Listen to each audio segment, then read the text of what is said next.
Falar de privilégio não é ofensa pessoal, é análise estrutural. O opressor não seria tão forte se não tivesse cúmplices entre os próprios oprimidos. Você não derrota um sistema injusto jogando com as regras que ele escreveu. Quando a educação não é libertadora, o sonho do oprimido é ser o opressor. O povo precisa participar, não como figurante, mas como protagonista da política. Aqui o caos não é desordem, é matéria-prima do pensamento. É matéria-prima do pensamento. Prima do pensamento. Pensamento. Bem-vindos ao Imprevistos do Caos. Hoje a gente vai mergulhar assim fundo no primeiro capítulo de um livro-chave para pensar a educação aqui no Brasil. Escola e Democracia, do Dermeval Saviani. Saviani é realmente um nome fundamental, né? Ele que criou a pedagogia histórico-crítica. Uma visão que coloca o conhecimento, aquele mais sistematizado, como assim ferramenta para mudar a sociedade.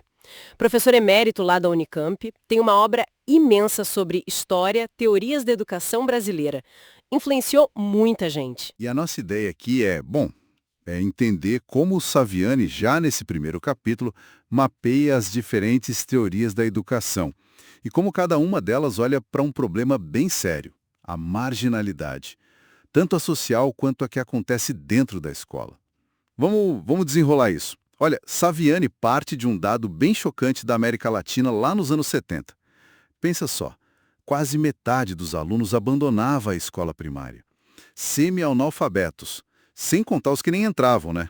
É uma imagem forte dessa ligação entre escola e exclusão. Exato. E aí, para entender como se pensava sobre isso, Saviani separa as teorias da educação em dois grupos grandes.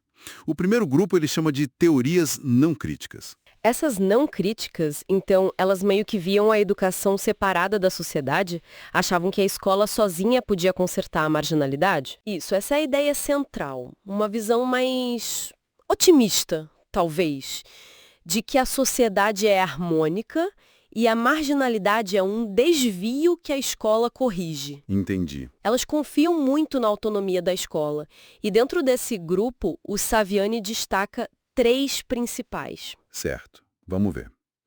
Primeiro, a pedagogia tradicional. Para o marginalizado, o problema era a ignorância. Solução, instrução. Foco total no professor, no conteúdo. Depois, a pedagogia nova. Essa já inverte um pouco, né? Vê a marginalidade mais como um desajuste, uma rejeição. Aí a solução seria adaptar o aluno, focar nele, usar métodos mais psicológicos. E, por último, a tecnicista.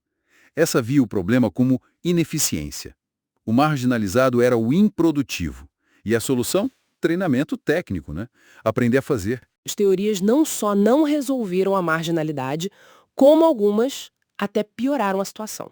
A pedagogia nova, por exemplo, com aquela coisa de métodos diferentes que precisavam de mais recurso, acabou, na prática, criando escolas melhores para a elite e dificultou ainda mais o acesso do povão a um ensino bom, mais sólido. Foi meio que um tiro no pé. Nossa, que reviravolta.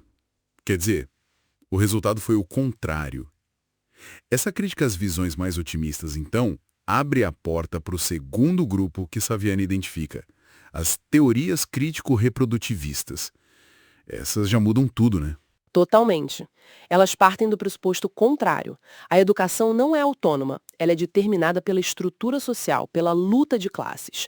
E o ponto crucial é, a escola, na visão delas, não resolve a marginalidade. Pelo contrário, ela reproduz a marginalidade, a dominação. É uma visão bem mais dura sobre a escola. E Saviani cita algumas teorias importantes aqui, né? Sim, ele discute, por exemplo, Bourdieu e Passeron. Eles falam da escola como lugar de violência simbólica. Quer dizer, ela impõe a cultura dominante como se fosse a única cultura válida, né? Desvaloriza o saber das outras classes. Entendi. De forma sutil, muitas vezes. Isso.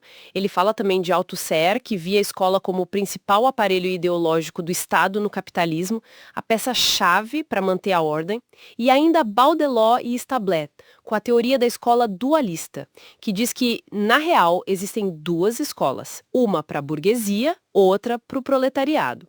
reproduzindo a divisão social. Faz sentido. O argumento central delas é esse: desmascarar a ilusão de neutralidade da escola.